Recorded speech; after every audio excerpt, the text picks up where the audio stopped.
Mental fitness is often about having a balanced approach to the way we think, act, or what we set ourselves up to do.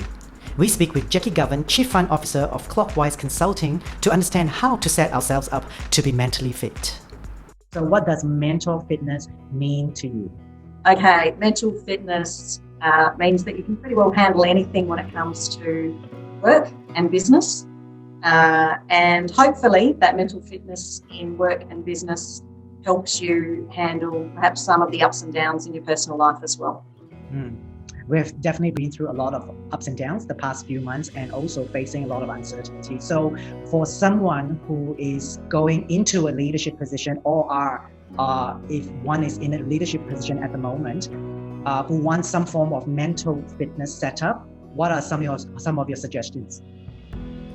Okay, so I think everyone is quite different, and some of the things I say will work for some and some for others. But I think, first of all, it is to do a little bit of a litmus test, if you like, on what your current mental fitness is. And a great way of doing that is perhaps talk to some past colleagues and past bosses and have a really honest conversation with them, now that you're not working with them, to say, can you give me any feedback about what I can do better in the future?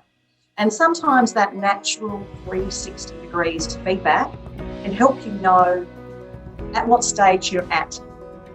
So when we're talking about mental fitness, if people say something to you like, oh, nothing seems to ruffle your feathers, you seem very strong, you seem very confident, that's great. You're probably at a pretty reasonable level. And then have a think about what you think of yourself. Do you think that? Because what often can happen is there might be a perception of you and your mental fitness, and then there's how you feel about it. So it's great if you can get that a little bit aligned, if you can know where you need to be a bit stronger, and whether that's in your own beliefs about yourself or that's a reality check on what people have told you. I like if that. people tell you, well, you seem to get really emotional about work and things that happen at work, then that can also help you with what you might need to do in the future.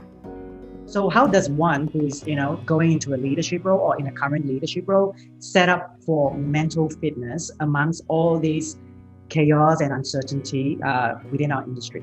It's interesting, isn't it? Because of course, you quite often don't realise you're mentally fit until you have to go through something a little bit like we've all gone through in the event and hospitality and tourism industry.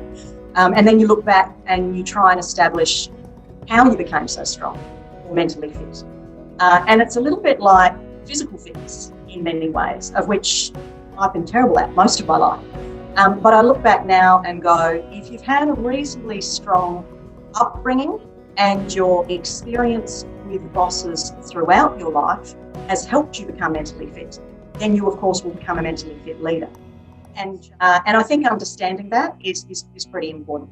I read a great book, 7 Habits of Highly Effective People, and I think that's one of the things that really rang true to me. Your circle of influence and your circle of concern. So anyone, get the book, read that chapter. If you have control of things, you can do something about it. If you don't have control of things, you can't. So often what you read in the media, you've got no control of. So keep up to date if you need to for your work or your family life, but if not, blind eye. So much of it is fake news anyway. And what you do have control of, which is your own health, physical, mental, perhaps the health and mental health of your friends, of your colleagues, of your boss. You've got a little bit of control in that area. So I would say, think about what you can really make a difference. And also we know that fitness is all about having a balanced approach to the way we think or the way we act or what we set ourselves out to do. So any advice on achieving that balance and setting sort of like expectations for ourselves? Absolutely. So everyone needs a way of winding down and switching off from thinking about work, not just doing work, but thinking about work. So the idea of I've come home from work or I've left my work office in my house and gone into the leisure space in my house and I just switch off is not possible for everyone immediately.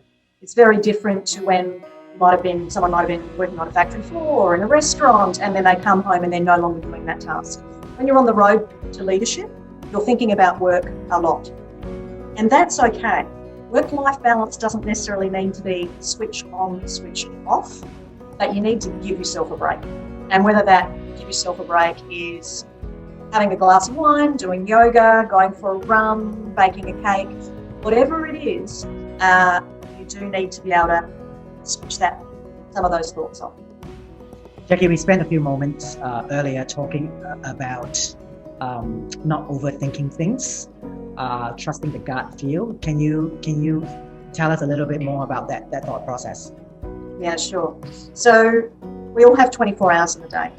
I'm a little bit of a scheduler. I like to schedule out about 40% of my working week, and I also schedule about 30% of my leisure activities. Now, that doesn't mean I say between 8 and 9 I'm doing this necessarily all the time, but it does mean that I've got hours allocated to do different things. Now, if everything I did, I had to think about it a lot before I even got into it, I would not achieve half of what I achieved.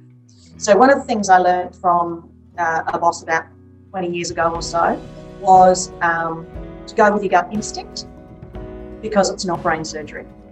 And quite often, your gut instinct is right. Now, that's a little different if you're sitting around with a group of people and you're brainstorming and so forth, because then you've got to the decision too fast and that doesn't engage and it's not inclusive. But if you're on your own and you're coming up with a plan or you're coming up with a strategy, go for your gut instinct and save yourself a heap of time. At Clockwise Consulting, you work with quite a few leaders, whether it's advising them on the next steps to take or reflecting on their brand values.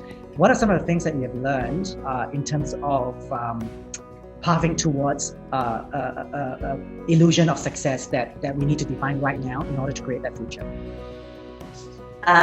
Everybody's human. It's probably one thing that's fairly obvious, but certainly something I've learned.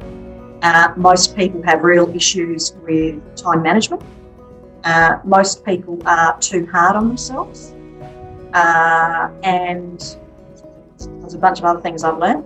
I work with some extraordinary people who have, amazing destinations or venues or products or services, and they all work incredibly hard. And I think that one of the reasons for many of their success, and also possibly my own, is if you surround yourself with people that will be completely honest with you, that you can ask the hard questions and really hear the answers, your mental strength can really increase. Absolutely love that. Well, thank you, Jakki, for your time, and we'd love to hear more from you. So please take care of yourself, and we look forward to seeing you in person. Thank you. I look forward to coming to see you in Singapore as soon as we're allowed to. And anyone out there who wants to connect with me on LinkedIn, ask any questions about mental fitness, please feel free to do so.